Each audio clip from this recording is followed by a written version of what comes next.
নমস্কার, শুভ সন্ধ্যা। আমি আপনাদের প্রবীর বিশ্বাস। দেখছেন রোজকার অভ্যেস মতো বিশ্বজোড়া বাঙালির আওয়াজ এনকে ডিজিটালে থার্ড আই অনুষ্ঠান।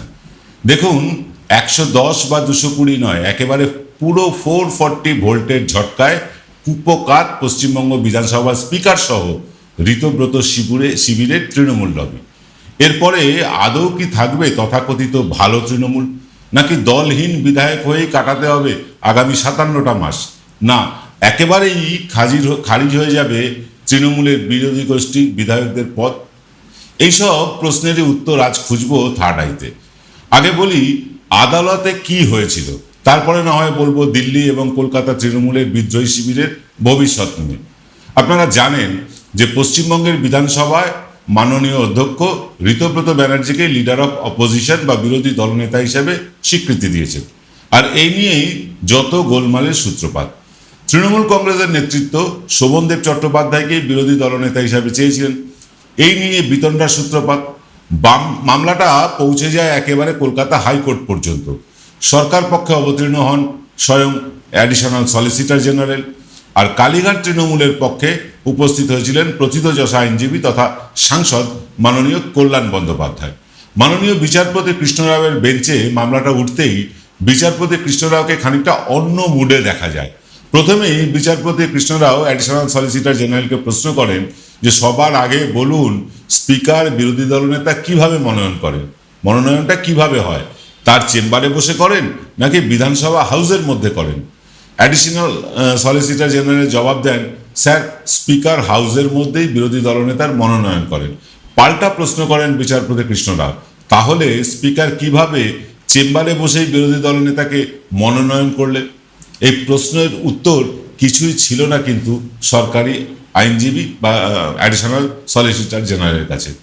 এরপর জাস্টিস কৃষ্ণরাও বলেন যে সরকারি আইনজীবীকে উদ্দেশ্য করে তিনি বলেন যে আপনাদের কাছে দুটো অপশন ছিল। এক, কালীঘাট তৃণমূলের পক্ষে প্রথম যে বিরোধী দলনেতার নাম প্রস্তাব করা হয়েছিল 78 জন বিধায়কের সই করা, যেখানে শোভনদেব চট্টোপাধ্যায়কেই বিরোধী দলনেতা হিসাবে তৃণমূল কংগ্রেস থেকে মনোনীত করা হয়েছিল, সেটাকে অফিসিয়ালি গ্রহণ করা। আর দুই, সেই প্রস্তাবে সই জাল করা অভিযোগ নিয়ে পরবর্তীকালে ঋতব্রত ব্যানার্জিকেই বিরোধী দলনেতার প্রস্তাব দেয়, সেটাকে গ্রহণ করা।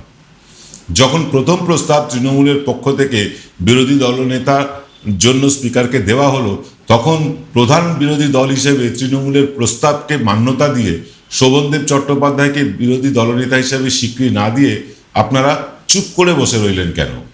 আর কয়েকদিন পর ঋতব্রত ব্যানার্জি যখন 58 জন বিধায়কের সই সম্বলিত প্রস্তাব স্পিকারকে দেন, সেটাকে হাউসে না করে স্পিকারের চেম্বার থেকে অত্যন্ত দ্রুততার সাথে তার স্বীকৃতি দেওয়া হলোই বা কিভাবে? এরপর সরকারের পক্ষে যে উকিল আইনজীবী তিনি জানান যে হুজুর, মমতা বন্দ্যোপাধ্যায় শিবির থেকে যে প্রস্তাব দেওয়া হয়েছে তাতে একাধিক বিধায়কদের সই জাল করা হয়েছে, ক্যাপিটাল লেটারেও অনেকের সই আছে, বোঝাই যাচ্ছে সই কিন্তু জাল হয়েছে। তবে পরে অবশ্য একজন বিধায়ক নয়না দাস তিনি নিজেই মিডিয়ায় বলেছেন যে ক্যাপিটাল লেটারেই তিনি সই করেন। তবে সই যে একাধিক বিধায়কের জাল হয়েছে অ্যাডিশনাল সলিসিটর জেনারেল সেটাতেই কিন্তু জোর দিয়ে বলতে থাকেন। বিচারপতি কৃষ্ণ রাও তখন বলেন যে কোন কোন সই জাল আর কোন কোন সই অরিজিনাল তার বিচার কি স্পিকার করবেন? এর জন্য তো তদন্তের প্রয়োজন, হ্যান্ডরাইটার এক্সপার্টের প্রয়োজন, লিথোগ্রাফিস্ট যারা তাদের প্রয়োজন। আপনারা এই ব্যাপারে কোনো তদন্ত করিয়েছেন কি? আর যদি তদন্ত করিয়েও থাকেন, সেই তদন্তের রিপোর্ট কি আপনাদের কাছে আছে? এরপরেই বিচারপতি কৃষ্ণ রাও মোক্ষম প্রশ্নটি করেন সরকার পক্ষের অ্যাডিশনাল সলিসিটর জেনারেলকে, যখন তিনি বলেন যে প্রথম প্রস্তাব তৃণমূলের পক্ষ থেকে শোভনদেব চট্টোপাধ্যায়কে যখন বিরোধী দলনেতার জন্য দেওয়া হয়েছিল স্পিকারকে, তখনই কেন সেই প্রস্তাব গৃহীত হয়নি? কার্যত দিশেহারা লাগে অ্যাডিশনাল সলিসিটর জেনারেলকে। তার কাছেও এই প্রশ্নের কোনো জবাব ছিল না। জাস্টিস কৃষ্ণ রাও বলেন, যা প্রাইমা ফেসি দেখা যাচ্ছে তাতে পরিষ্কার বোঝা যাচ্ছে স্পিকারকে আগে থেকেই জানানো হয়েছিল যে প্রথম প্রস্তাব নিয়ে আপত্তি উঠবেই, তাই তিনি ইচ্ছাকৃতভাবে দ্বিতীয় প্রস্তাবের অপেক্ষা করছিলেন এবং দ্বিতীয় প্রস্তাব ঋতব্রত শিবির দিতেই সঙ্গে সঙ্গে তা গৃহীত হয়ে গিয়েছে। স্পিকারকে সম্ভবত বলা হয়েছিল যে বাংলায় কিন্তু খেলা হচ্ছে, তাই শোভনদেব চট্টোপাধ্যায়ের বিরোধী দলনেতার প্রস্তাবকে আপনি গ্রহণ না করে ঝুলিয়ে রাখবেন, দ্বিতীয় প্রস্তাব এলে সেটাকেই মান্যতা দিয়ে দেবেন। এরপর কোনো রকমে সরকারি উকিল বলেন, স্যার স্পিকারের কাছে অধিকার আছে কে আসল আর কে নকল তা পরীক্ষা করে দেখার। এই কথার প্রেক্ষিতে মাননীয় বিচারপতি কৃষ্ণরাও বলেন যে তৃণমূল কোন পক্ষ আসল আর কোন পক্ষ তৃণমূলের নকল তা কি পরীক্ষা স্পিকার করবেন? এটা তো নির্বাচন কমিশন নির্ধারণ করে, এটা তো নির্বাচন কমিশনের কাজ। স্পিকারকে এই ব্যাপারে সিদ্ধান্ত নেবার কথা কে বলেছে? স্পিকারের তো উচিত ছিল যে মমতা বন্দ্যোপাধ্যায়ের প্রস্তাবিত নামকেই বিরোধী দলনেতা হিসেবে স্বীকৃতি দিয়ে দেওয়া। নিয়ম বলছে তারপর সই বা অন্য কিছু নিয়ে যদি অভিযোগ থাকেও, সই যদি জাল হয়ে থাকেও, স্পিকার তা নিয়ে অবশ্যই তদন্ত করাতে পারেন। তা না করে কেন তিনি দ্বিতীয় প্রস্তাব অনুসারে ঋতব্রত শিবির থেকে আসা দ্বিতীয় প্রস্তাব আসাকে অপেক্ষা করলেন? তিনি কেন তিনি প্রথম প্রস্তাবকে গ্রহণ করলেন না? তারপরে সই জাল না অরিজিনাল সেটা বিচারের জন্য যারা লিথোগ্রাফিক এক্সপার্ট আছেন, যারা হাতের লেখা হ্যান্ডরাইটিং এক্সপার্ট আছেন, তাদের পরামর্শ নিতে পারতেন, তারপরে খারিজ করতে পারতেন। কেন দ্বিতীয় পক্ষ অর্থাৎ ঋতব্রত শিবিরের জন্য তিনি অপেক্ষা করলেন? কেন প্রথম প্রস্তাবই সেটাকে গ্রহণ করে নিলেন না? তাহলে কি সেটিংটা আগে থেকেই ছিল? এরপরে তৃণমূল পক্ষের আইনজীবী কল্যাণ বন্দ্যোপাধ্যায় বিচারকের উদ্দেশ্যে বলেন, স্যার এটা পুরোটাই প্রি প্ল্যান্ড, স্পিকার শাসক দলের নির্দেশে এই কাজটি করেছেন, আপনি দয়া করে স্টে অর্ডার দিন।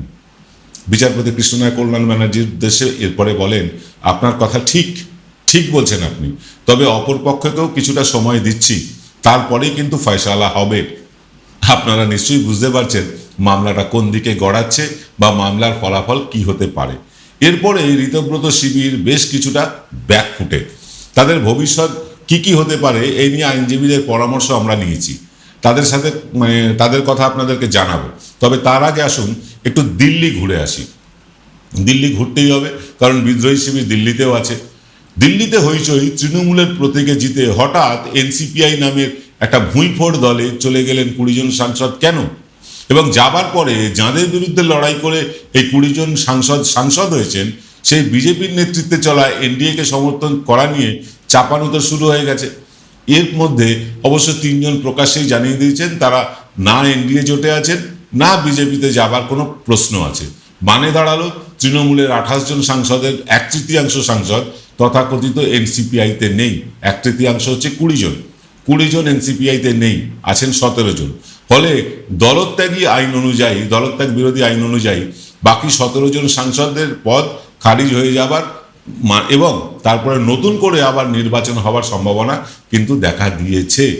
এর মধ্যেই একটা খবর আসছে, এই 17 জনের অনেকেই বিজেপিতে 17 জন যারা এনসিপিআইতে আছেন তথাকথিত, তাদের অনেককেই বিজেপিতে সামিল করা হবে। কিন্তু এর মধ্যে অনেকেই মমতা বন্দ্যোপাধ্যায়ের অফিসের সাথে যোগাযোগ করেছেন, তারা কালীঘাট তৃণমূলে ফিরতে চান। আবার যাদেরকে সামিল করা হবে বলে বিজেপির থিঙ্ক ট্যাঙ্ক ভেবেছিল বিজেপির মধ্যে তাদেরকে নিয়ে নেওয়া হবে, বঙ্গ বিজেপির কথা ভেবে তারা খানিকটা চুপ হয়ে গিয়েছেন। বঙ্গ বিজেপিতে তাহলে বিদ্রোহ দেখা দেবে, কর্মীরা বিক্ষোভ দেখাতে শুরু করে দেবেন। এমনিতেই 3 জন তৃণমূল দলত্যাগীকে বিজেপি রাজ্যসভায় পাঠানোয় এবং একেবারে নিচু স্তরে তৃণমূলের বেনো জল বিজেপিতে ঢুকে পড়ায় পশ্চিমবঙ্গে ঘাম রক্ত ঝরিয়ে যারা বিজেপিকে বাংলায় ক্ষমতায় এনেছে, তারা নিজেদের দলের নেতৃত্বের উপরে যথেষ্ট ক্ষুব্ধ। সোশ্যাল মিডিয়াতে তো অনেকে সেই ক্ষোভ উগরেও দিচ্ছেন প্রকাশ্যে। তাই বিজেপি চেয়েছিল সরাসরি এই 17 জনকে বিজেপিতে না নিয়ে শরিক দলগুলোর মধ্যে কিছু সাংসদ ঢুকিয়ে দিতে। এখনও এই 17 জনের কোনো সুবন্দোবস্ত বিজেপি করে উঠতে পারেনি। লোকসভা স্পিকার ওম বিড়লা কি করেন সেই দিকেই তাকিয়ে আছে এরা, এই 17 জন। এই ঘরকা না ঘাটকা এই 17 জন সাংসদ এখন তাকিয়ে আছেন লোকসভা স্পিকারের দিকে, তিনি কি করেন। তবে এই 17 জনের মধ্যে অনেকেরই বডি ল্যাঙ্গুয়েজে একটা পরিবর্তন লক্ষ্য করা যাচ্ছে। কি সেই পরিবর্তন? অনেকেই প্রধানমন্ত্রীর সাথে ব্রেকফাস্ট করে গদগদ হয়ে পড়েছেন। বিজেপি নেতাদের ব্যক্তিগত পার্টিতে অংশ নিয়ে নিজেদেরকেই শাসক দলের কেউ কেটা ভাবছেন। আবার বেশিরভাগই মুখে কুলু পেটেছেন, মিডিয়া দেখলে এড়িয়ে যাচ্ছেন। তবে লোকসভার অধিবেশন সদ্য শেষ হয়েছে, সবাই ফিরবেন নিজের সংসদীয় এলাকায়। তারপরে তারা যখন এলাকার কর্মীদের কাছে যাবেন তখনই হবে অ্যাসিড টেস্ট। তখনই অনেকেই হয়তো এনসিপিআই দলে যাবার অথবা এনডিএতে শরিক হওয়ার নেশায় যারা বুঁদ হয়ে আছেন তাদের স্বপ্নভঙ্গ হবে। তার কিছুটা আভাস শতাব্দী রায়, সায়নী ঘোষেরা ইতিমধ্যে পেয়ে গিয়েছেন। আর এই 17 জনের ফেসবুক পোস্টের যে কমেন্ট, তারা যে ফেসবুক পোস্ট করেন, তার কমেন্টে গেলে দেখলি, মানে কমেন্ট সেকশনে গেলেই বোঝা যাচ্ছে কর্মীদের মনোভাবটা কি। ভয়তো অনেকে কমেন্ট সেকশনটাকে বন্ধই করে রেখেছে। সব কিছু দেখে মনেই হচ্ছিল মমতা বন্দ্যোপাধ্যায়ের একার হাতে গড়া তৃণমূল তো শেষ। আমরা ভাবছিলাম যেভাবে বিদ্রোহীরা দিল্লিতে ছিটকে গিয়েছেন, বিধানসভায় ছিটকে গিয়েছেন, তাতে মনেই হয়েছিল যে বিদ্রোহীদের এই বিদ্রোহের ফলে তৃণমূলটা টুকরো টুকরো হয়ে গেল, তাসের ঘরের মতন ভেঙে পড়লো। আমরা ভেবেইছিলাম যে মমতা ব্যানার্জির হাতে গড়া তৃণমূল শেষ। বেশিরভাগ বিধায়ক, বেশিরভাগ সাংসদ মমতা বন্দ্যোপাধ্যায়ের হাত ছেড়ে বিজেপির করে আশ্রয় খুঁজে পেয়েছেন। অন্তত গদি মিডিয়ার উল্লাস দেখে তো সেরকমই মনে হচ্ছিল। কিন্তু আইনের প্যাঁচ পয়জারে বিদ্রোহীরা এমনভাবে ফেসেছেন, এখন তাঁরাই সবচেয়ে বেশি অস্তিত্বের সংকটে দিন কাটাচ্ছেন, আর রাত কাটাচ্ছেন কি হয় এই উৎকণ্ঠায়। কি হবে এই বিদ্রোহী নির্বাচিত প্রতিনিধিদের, সেই কথাই বলতে ফিরছি একটা 40 সেকেন্ডের বিরতির পর। সঙ্গে থাকুন, কোথাও যাবেন না। জয়গুরু রত্নভান্ডার জ্যোতিষীমা, এখানে গোল্ড মেডেলিস্ট জ্যোতিষী বসেন। হাই কোয়ালিটির আসল গ্রহরত্ন সবচেয়ে কম দামে এখানে পাওয়া যায়। স্থান বেলঘড়িয়া, রানী পার্ক, বটতলা, 2 নম্বর রেলগেটের নিকটে। 9681345722 এবং 9007778922। Padmalaya Group, where moments are made permanent, one of the most premium and trusted real estate company of Kolkata, carrying legacies since 1982. Quality, honesty, trust. Padmalaya Group. Call 983-0048-333. Visit us www.padmalayagroup.in. ফিরে এলাম বিরতির পর। আপনারা দেখছেন NK ডিজিটালের third eye, আর আমি প্রবীর বিশ্বাস আছি আপনাদের সাথে। আমাদের একটা ফেসবুক পেজও আছে। সেই পেজে আমরা কিন্তু প্রত্যেকটা ঘটনা, দিনে যতগুলো গুরুত্বপূর্ণ ঘটনা ঘটছে তার কিন্তু আপডেট বিশ্লেষণ সহকারে দিচ্ছি। অন্যান্য ফেসবুক পেজে দেখবেন শুধুমাত্র ভিডিও দেওয়া হলো বা শুধু ছবি দেওয়া হলো। আমরা কিন্তু শুধু ছবি আর ভিডিও দিচ্ছি না, তার সাথে সাথে বিশ্লেষণটাও নিয়ে আসছি প্রতিদিন, প্রতি মুহূর্তে। আমাদের Facebook page NK digital magazine লিখে যদি ফেসবুকে সার্চ করেন, পেজটি পেয়ে যাবেন, ফলো করে রাখুন।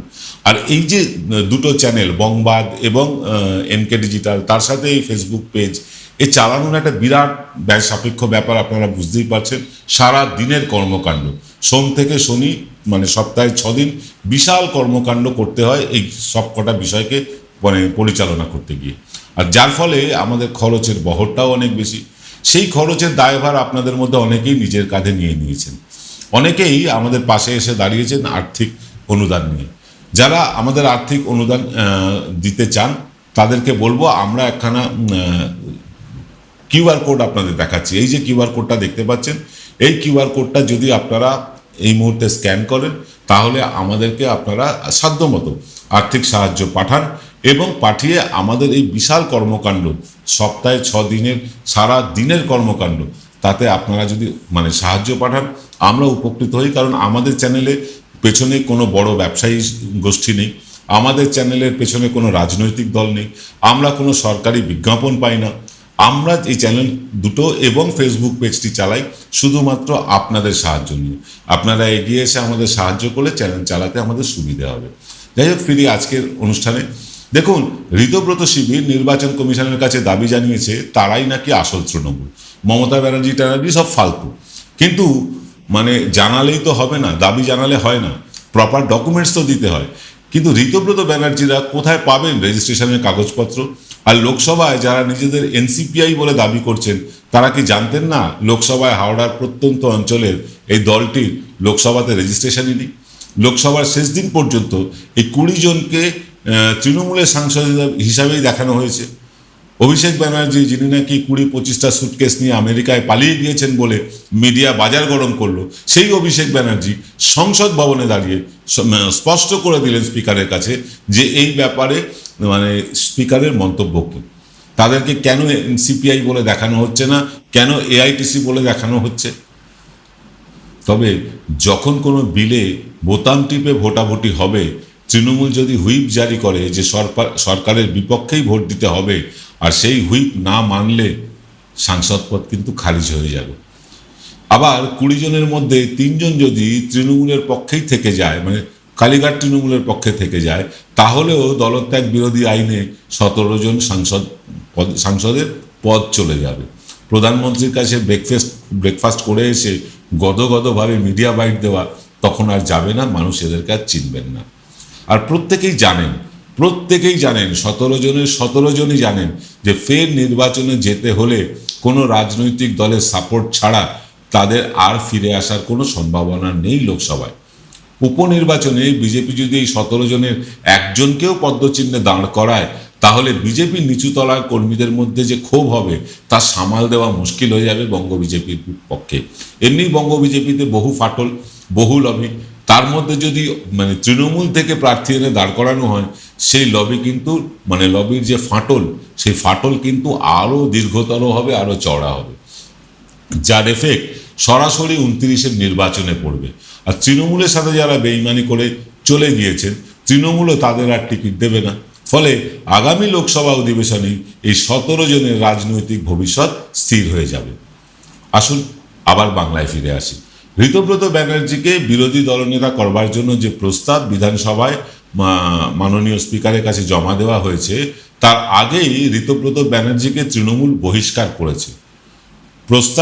ঋতব্রত শিবির যে প্রস্তাব জমা দিয়েছেন স্পিকারের কাছে, বিরোধী দলনেতা হিসাবে ঋতব্রত ব্যানার্জিকেই মনোনয়ন করতে হবে বলে, কিন্তু মুশকিল হচ্ছে এই প্রস্তাব জমা দেওয়ার অনেক আগেই তৃণমূল থেকে তিনি বহিষ্কৃত হয়েছে। একজন বহিষ্কৃত বিধায়ককে স্পিকার কিভাবে সেই দলেরই দলনেতা হিসাবে স্বীকৃতি দেন, তা নিয়েও কিন্তু রাজনৈতিক মহলে জোরদার প্রশ্ন উঠেছে। এর মধ্যেই নির্বাচন কমিশনের কাছে দলের নাম, প্রতীক, দলের তহবিল এবং দলের পার্টি অফিস দাবি করে বসেছে ঋতব্রত শিবির, অথচ তাদের কাছে কোনো ভ্যালিড ডকুমেন্টসই নেই। তারা দিনের পর দিন সময় চেয়ে যাচ্ছেন। তাছাড়া শীর্ষ আদালত যে মহারাষ্ট্রের শিবসেনাকে নিয়ে পর্যবেক্ষণ দিয়েছে, তা বিরোধী শিবিরে রাতের ঘুম কিন্তু উড়ে যাওয়ার জন্য যথেষ্ট। শীর্ষ আদালতের পর্যবেক্ষণ অনুযায়ী সংসদীয় দল এমএলএ এমপিরা দলের একটা অংশ মাত্র, তারাই সম্পূর্ণ দল নন। দলের সিদ্ধান্তই কিন্তু শেষ, তারা দলের সিদ্ধান্ত নেবার কেউ নন। দলের নেতা এবং নেত্রী যারা, তারাই সিদ্ধান্ত নেবেন, তারা সেটা পালন করবেন মাত্র। সংসদীয় দল মানেই কিন্তু রাজনৈতিক দল নয়। সংখ্যায় সংসদীয় দল যতই ভারী হোক, আসলে তারা রাজনৈতিক দলের একটা অংশ বিশেষ। ফলে ঋতব্রত শিবিরই আসল তৃণমূল এমনটা মনে হয় আর হবার নয়। তাদের কাছে কোনো ডকুমেন্টস নেই। তাছাড়া সংসদীয় দলই দল নয়, আসল দল নয়, আসল দল সংগঠন, সেটা যদি আবার যদি সুপ্রিম কোর্টে প্রতিষ্ঠিত হয়, তাহলে কিন্তু তৃণমূলের বিধায়ক হিসেবে তারা আর থাকবেন না। তৃণমূলের বিধায়ক হিসেবে স্বীকৃতি পেতে হলে যথেষ্ট প্রমাণ দিতে হবে দলের প্রতীক, নাম এবং রেজিস্ট্রেশনের ব্যাপারে। অর্থভাণ্ডার পেতে হলেও ব্যাংকগুলোর কাছে প্রমাণ দিতে হবে। অফিস দখলের ক্ষেত্রেও তাই। ইডি এবং রাজ্য প্রশাসনকে তৃণমূলের ব্যাংক অ্যাকাউন্ট ফ্রিজ করা নিয়ে যথেষ্ট ভর্ৎসিত হতে হয়েছে। এরপরে যারা বিদ্রোহী শিবিরে থাকবেন বলে মন স্থির করে রেখেছেন, তাদের যদি তৃণমূল বহিষ্কার করে, তাহলে তাদের হয় অন্য দলে ভিড়ে যেতে হবে, অন্য দল বিজেপিতে বা কংগ্রেসে বা বামপন্থী দলে ভিড়ে যেতে হবে।